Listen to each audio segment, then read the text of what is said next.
Good morning students. I Dimple here to teach you the subject science of class 10th. First of all, the syllabus of 10th science is divided into 4 parts. First 4 chapter is related to biology.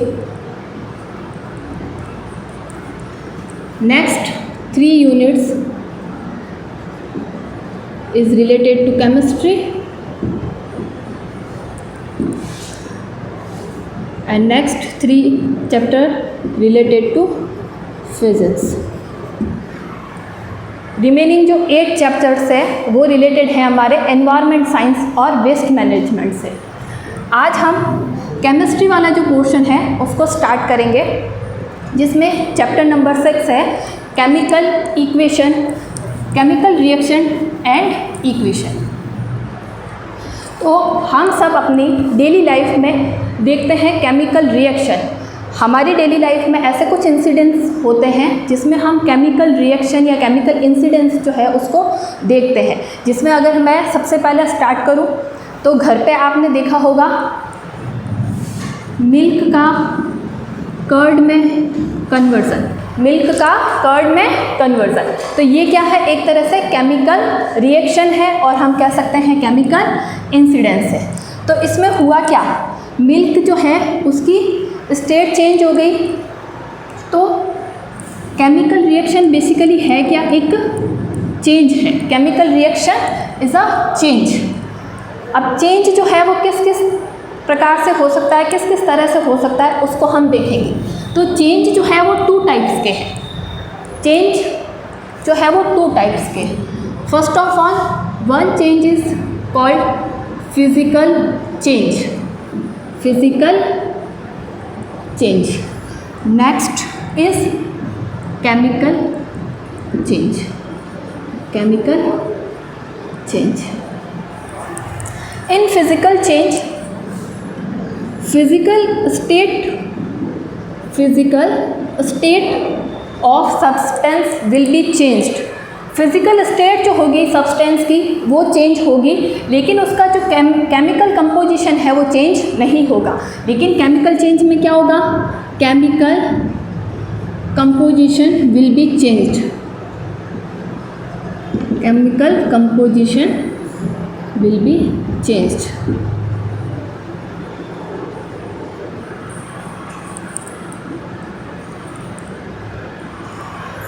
सबसे easy example है हमारे पास में physical change और chemical change को समझने के लिए.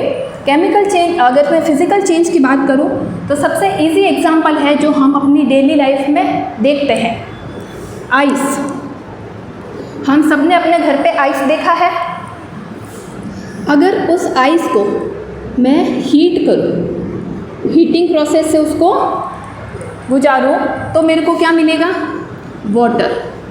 क्या मिलेगा, वाटर.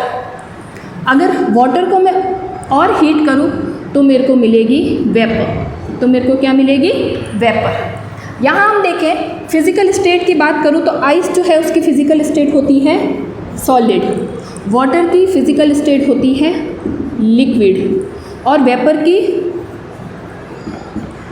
जो फिजिकल स्टेट है वो होती है गैस. तो यहाँ पे मैंने क्या किया, आइस को गर्म किया तो मेरे को मिला वाटर, वाटर को और गर्म किया तो मेरे को मिला वेपर. तो केमिकल कंपोजिशन, आइस का अगर फॉर्मूला लिखूँ तो क्या होगा, H2O. केमिकल कंपोजिशन आइस के लिए भी H2O, वाटर के लिए भी H2O और वेपर के लिए भी H2O.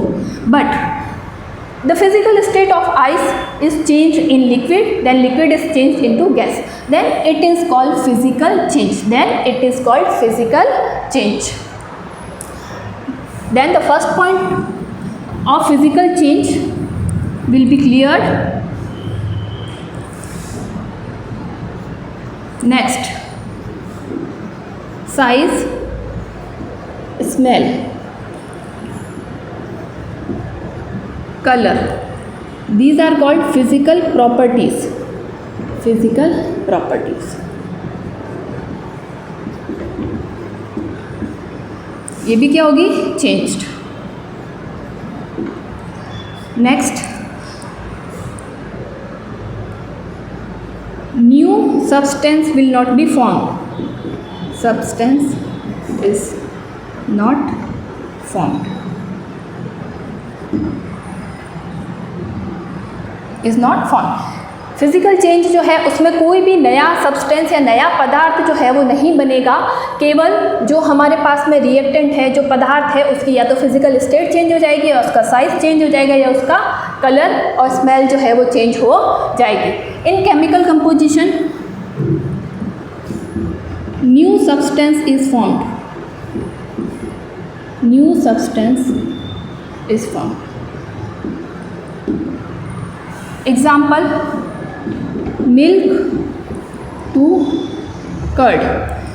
अब केमिकल चेंज में देखें तो हमारे पास में पहले मिल्क था, जैसे ही हमने उसमें थोड़ा सा कर्ड डाल के उसको हम जब जमाते हैं तो हमको क्या मिल गया, curd.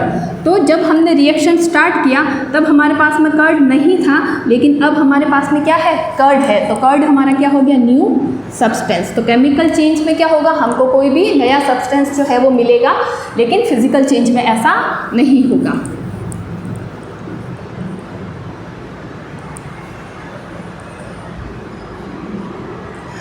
Next, in physical change, it is called irreversible.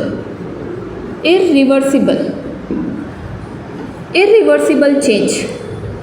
That means if the reason of change is removed, then the reactant will be obtained again.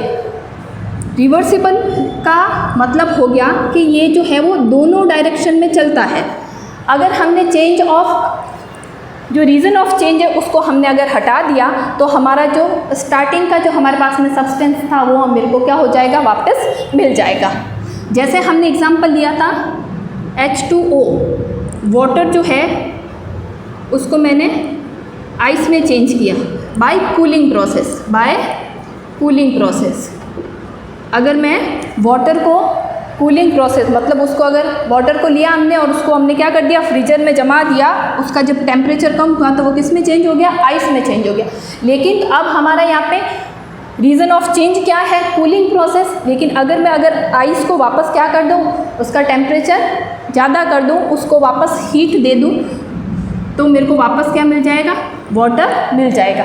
तो ये जो चेंज है ये कैसा है, ये जो है ये कैसा प्रोसेस है, रिवर्सिबल प्रोसेस है जो दोनों डायरेक्शन में चलता है। The chemical change is a irreversible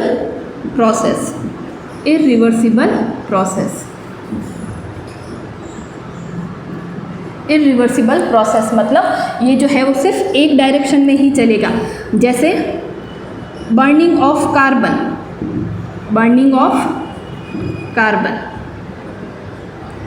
reaction will be C+O2, क्या मिला हमको, CO2, कार्बन डाइऑक्साइड।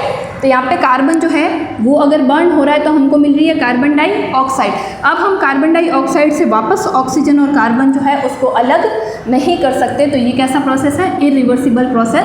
तो केमिकल चेंज कैसा हो जाएगा हमारा, इरिवर्सिबल प्रोसेस, जिसमें हम रीज़न ऑफ चेंज को अगर हटा भी देते हैं तो हमको पहले वाले जो रिएक्टेंट्स है वो वापस नहीं मिलते हैं।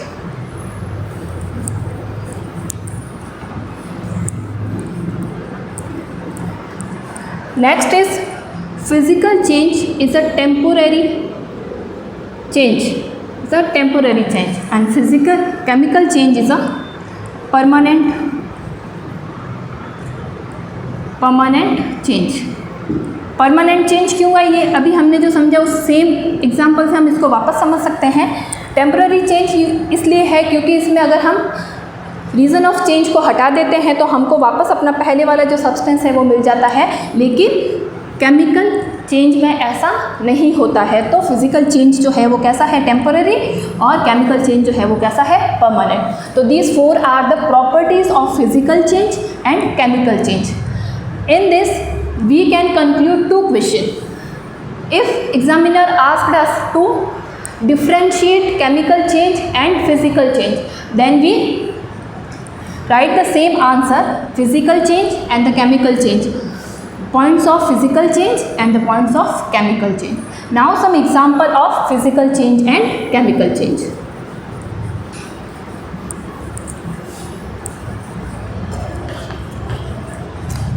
फिजिकल चेंज में एक एग्जांपल है हमारे पास में magnetization of iron. Magnetization of iron, आपने सुना है लोहा जो है, आयरन जो है, उसको हम इलेक्ट्रिक इफेक्ट से किस में चेंज करते हैं? मैग्नेट में। किस में चेंज करते हैं? मैग्नेट में। जो अगर हम उस पर जो हमने इलेक्ट्रिक इफेक्ट दिया है, उस इलेक्ट्रिक इफेक्ट को हटा देते हैं तो ये मैग्नेट जो है वो वापस किस में चेंज हो जाएगा? आयरन में चेंज हो जाएगा। तो ये किसका एग्जांपल हो गया हमारे पास में? फिजिकल चेंज का। उसी तरह केमिकल चेंज का एग्जांपल है हमारे पास में fermentation of prepared food. Fermentation of prepared food. Next example, अगर हम डेली लाइफ के एग्जांपल की बात करें तो आपने घर पे अपने सिस्टर को, मदर्स को मेहंदी लगाते हुए देखा होगा। तो हाथों में हैना लगाना भी क्या है? एक तरह का केमिकल चेंज है। एक तरह का क्या है? केमिकल चेंज है। Fermentation of prepared food, putting हैना on hands,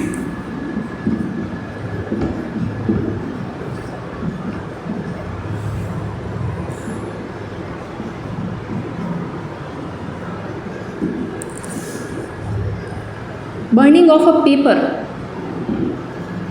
burning of a paper, burning of magnesium ribbon,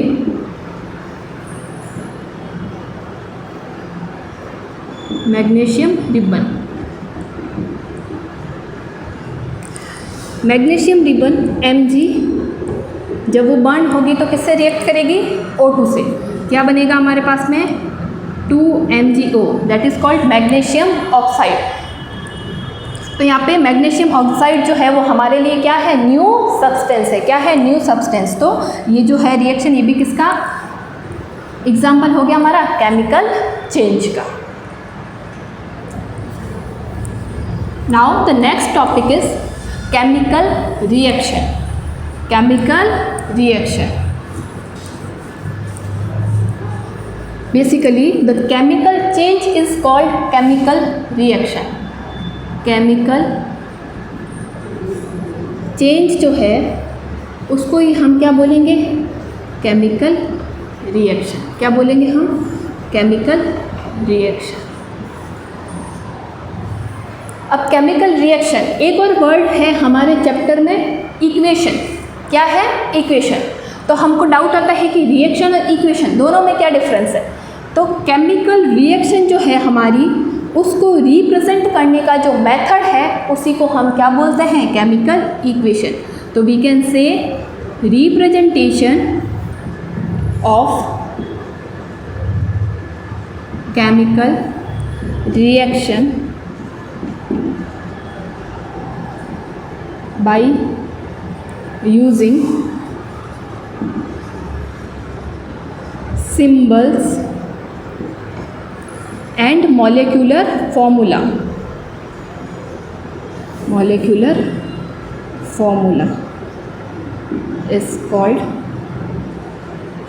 chemical equation, is called chemical equation। Clear? Chemical equation की डेफिनेशन क्या हो जाएगी? मॉलिक्यूलर फार्मूला और सिंबल को यूज़ करके जो हम केमिकल रिएक्शन को रिप्रेजेंट करते हैं उसी को हम क्या कहते हैं? Chemical equation. For example C+O2, C is a symbol of carbon, O2, then ये दोनों मिलके क्या बनाएंगे? CO2, then it is called a chemical equation.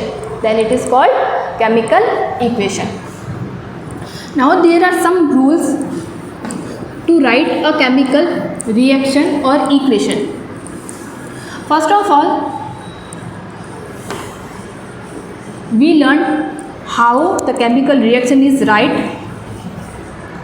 अगर केमिकल रिएक्शन की मैं इजी लैंग्वेज में बात करूं तो जैसे आपने घर पे सबने नींबू पानी तो पिया ही होगा। अब नींबू पानी बनाने के लिए सबको क्या चाहिए? First of all water, sugar and the lemon juice.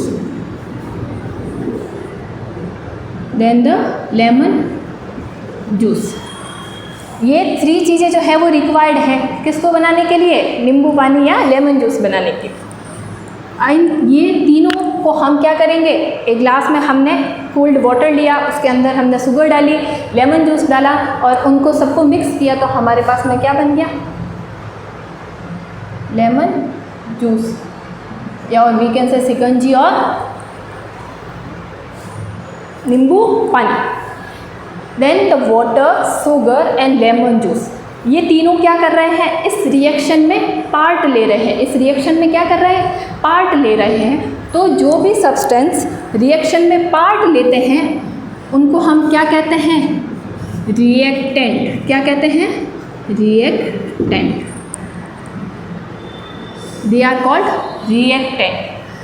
After the reactant reacts, जब ये रिएक्टेंट्स जो है वो रिएक्ट करते हैं, प्रोसेस होता है, उसके बाद में हमको जो भी सब्सटेंस मिलता है उसको हम क्या कहते हैं, प्रोडक्ट। उसको हम क्या कहते हैं, प्रोडक्ट। तो जो रिएक्शन में पार्ट लेता है उनको हम क्या कहते हैं, रिएक्टेंट, और प्रोसेस फिनिश होने के बाद में जो हमको मिलता है उसको हम क्या कहते हैं, प्रोडक्ट। ठीक है, तो सबसे पहली चीज़ हमको ये चीज़ पता होनी चाहिए, what is reactant and what is product. Reactant is always written on the left side of arrow. Reactant जो है वो हमेशा ये जो एरो है उसके लेफ्ट साइड में लिखे जाएंगे, and the product will be written on right side of this arrow, and this arrow represent the direction of reaction. Arrow क्या करता है, डायरेक्शन ऑफ रिएक्शन को रिप्रेजेंट करता है कि डायरेक्शन जो रिएक्शन है वो इस डायरेक्शन में हो रही है। ठीक है, तो क्लियर, रिएक्टेंट क्या होता है और प्रोडक्ट क्या होता है। उसके बाद में कुछ और पॉइंट्स है रिएक्टेंट को लिखने, रिएक्शन को लिखने के लिए, जिसमें सबसे पहले है, जैसे हमारे पास में कोई रिएक्शन है C+O2। अब आप सब सोच रहे हैं कि मैं बार बार इसी रिएक्शन को क्यों यूज़ कर रही हूँ, तो ये रिएक्शन जो है वो क्या है, बहुत ईजी है, everyone can learn this easily. C+O2 CO2। First point, अगर रिएक्टेंट जो है उनके नंबर 1 से ज़्यादा हो जाता है, जैसे यहाँ पे रिएक्टेंट कितने हैं, 1 then 2, तो हम क्या करेंगे, दोनों को जोड़ने के लिए दोनों के बीच में क्या करेंगे, प्लस साइन जो है उसका यूज़ करेंगे। अगर सेम ऐसा प्रोडक्ट साइड में होता तो भी हम प्लस करके जो हमारा नेक्स्ट प्रोडक्ट है उसको लिखते। उसके बाद में आता है रिएक्टेंट जो है वो हमेशा, मैंने पहले बताया आपको, रिएक्टेंट हमेशा कहाँ लिखे जाएंगे, लेफ्ट हैंड साइड में, और प्रोडक्ट कहाँ लिखे जाएंगे, एरो के राइट हैंड साइड में।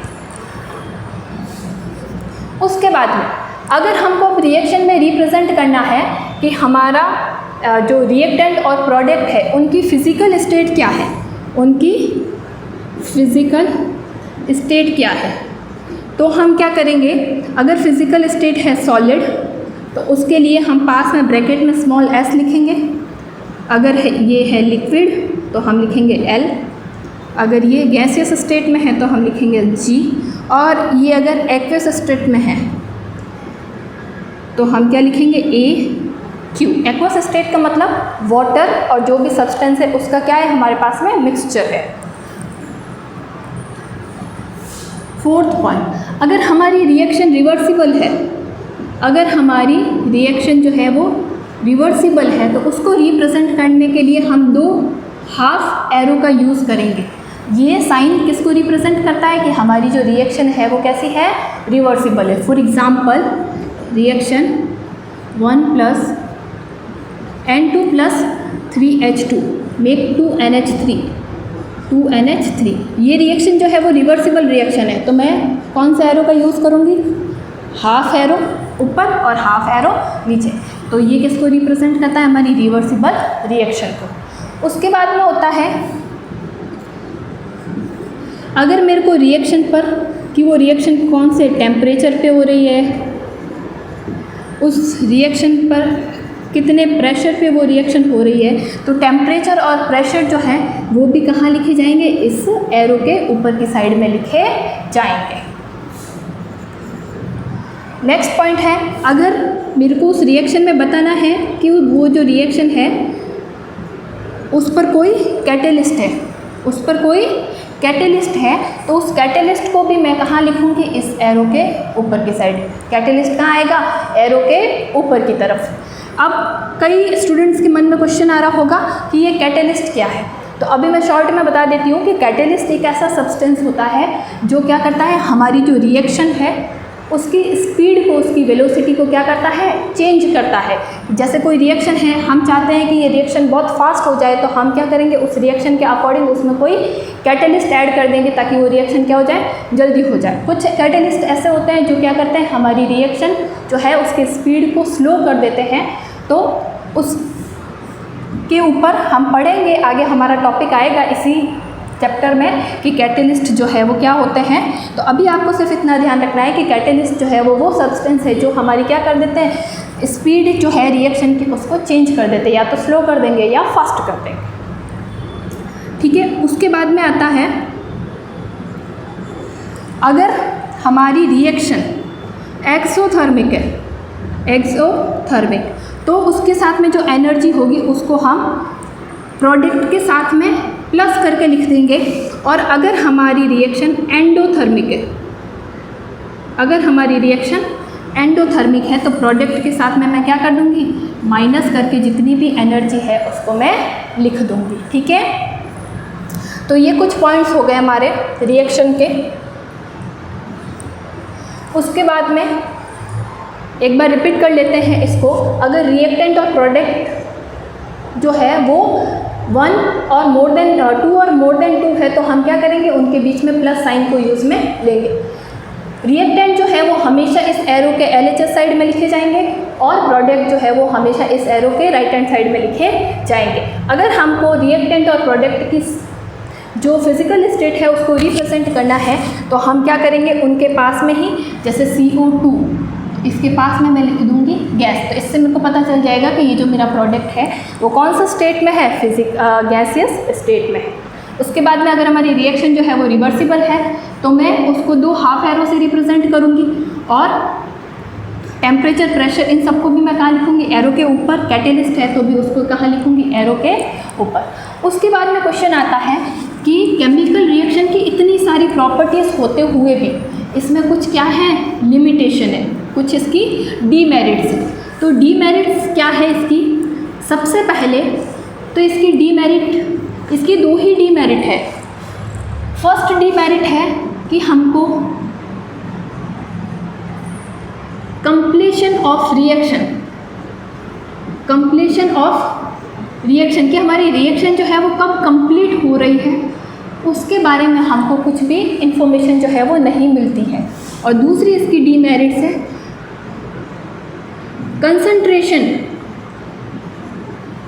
Concentration of reactant and product,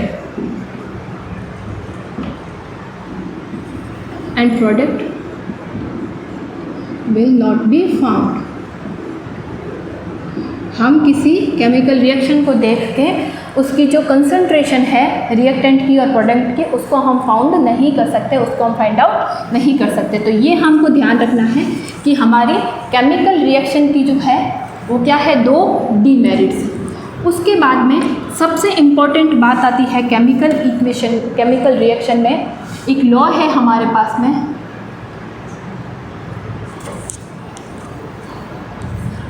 conservation of mass, conservation of mass. ये सबसे इम्पॉर्टेंट है केमिकल रिएक्शन में। जैसे फिर से मैं वही रिएक्शन लिख रही हूँ, C+O2। अब यहाँ देखिए रिएक्टेंट साइड में C कितना है, 1, O कितना है, 2, और सेम प्रोडक्ट साइड में भी C कितना है, 1, और O कितने हैं, 2।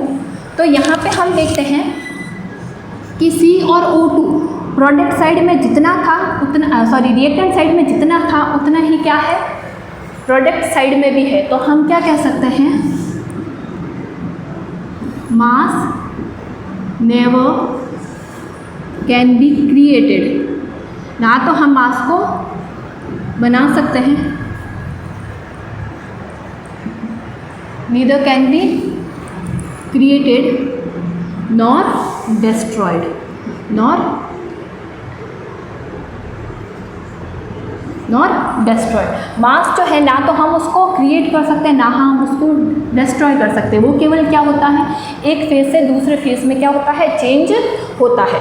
तो इसी कन्वर्जन ऑफ मास को फॉलो करने के लिए हमको ज़रूरत पड़ती है इक्वेशन को बैलेंस करने की। क्या करने की, बैलेंस करने की। जैसे मेरे पास में एक इक्वेशन है H2 + O2, क्या बनेगा, H2O। अब यहाँ देखिए H की संख्या कितनी है, 2, तो H यहाँ पे भी 2 है, O2 यहाँ कितना है, 2, और यहाँ पे कितना है, 1। इसका मतलब तो क्या हो गया, एक O जो है वो कम हो गया। लेकिन हमारा लॉ जो है वो क्या कहता है, कंजर्वेशन ऑफ मास का जो लॉ है वो क्या कहता है कि मास जो है उसको ना तो हम बना सकते हैं, ना वो डिस्ट्रॉय हो सकता है। तो इसको देखने के लिए हम अब क्या करेंगे, इस इक्वेशन को बैलेंस करेंगे। बैलेंस करने के लिए कोई सटीक मेथड जो है वो हमारे पास में नहीं है, हमको थोड़ा सा दिमाग लगा के, और हम कह सकते हैं हिट एंड ट्रायल मेथड से हम किसी भी इक्वेशन को बैलेंस कर सकते हैं। तो इक्वेशन को बैलेंस करने के लिए आपको कुछ नहीं करना है, एक छोटी सी टेबल ड्रॉ करनी है, उसमें लिखना है आपको कि आपके पास में क्या है, H है, O है। यहाँ पे आ जाएगी H की इनिशियल वैल्यू और यहाँ पे आ जाएगी फाइनल। इनिशियल मतलब रिएक्टेंट साइड में कितना है और फाइनल मतलब प्रोडक्ट साइड में कितना। अब H इनिशियल साइड में 2, फाइनल साइड में भी 2। O इनिशियल साइड में कितना हो गया है, 2, लेकिन फाइनल साइड में कितना है, ये प्रोडक्ट साइड में कितना है, 1। तो अब यहाँ पे मैं सोचूं तो देखो, इसको अगर इस टेबल को मैं ध्यान से देखूं तो O जो है वो क्या है, बैलेंस है, इधर भी 2 है, इधर भी 2 है, लेकिन O जो है वो हमारा बैलेंस नहीं है, H है वो बैलेंस है। तो हम क्या करेंगे, इस O को बैलेंस करने के लिए मैं क्या कर सकती हूँ, इसको 2H2O कर सकती हूँ। तो अब मेरा O भी क्या हो गया है, 2 हो गया है। लेकिन जैसे ही मैंने यहाँ पे 2 कर दिया तो H जो है उसका नंबर्स भी क्या हो गया, अपडेट हो गया। तो अब हम क्या करेंगे, टेबल को अपडेट करेंगे। अब यहाँ पे H कितना हो गया, 2 × 2 मीन्स 4। तो अब यहाँ पे H कितना हो गया, 4। अब मेरे को क्या करना है, यहाँ पे भी H को 4 करना है, तो यहाँ पे भी मैं क्या कर दूँगी, 2।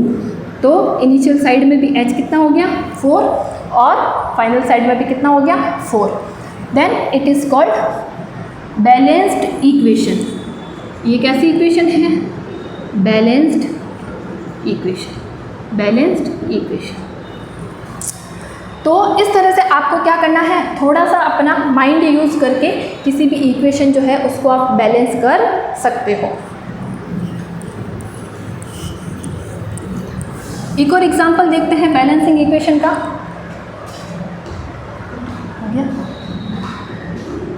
एक एग्जांपल है हमारे पास में CH2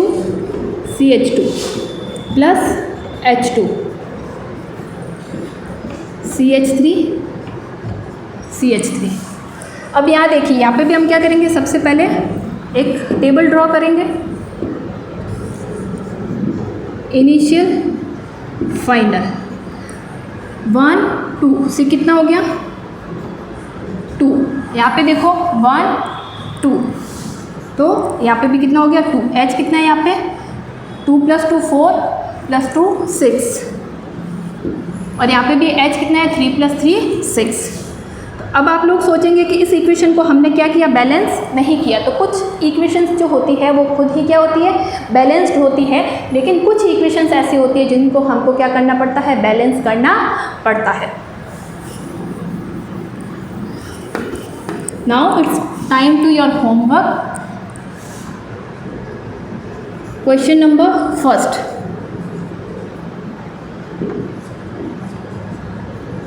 differentiate physical change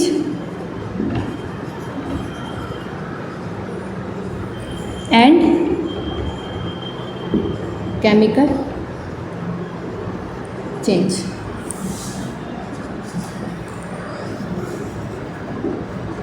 next question, right some example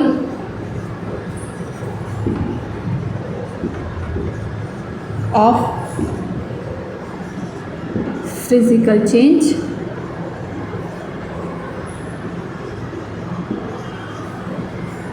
which you see in your daily life, जो आप अपने डेली लाइफ में देखते हैं। ऐसे कुछ एग्जाम्पल्स आपको क्या करने हैं, फिजिकल चेंज के लिखने हैं। Thank you.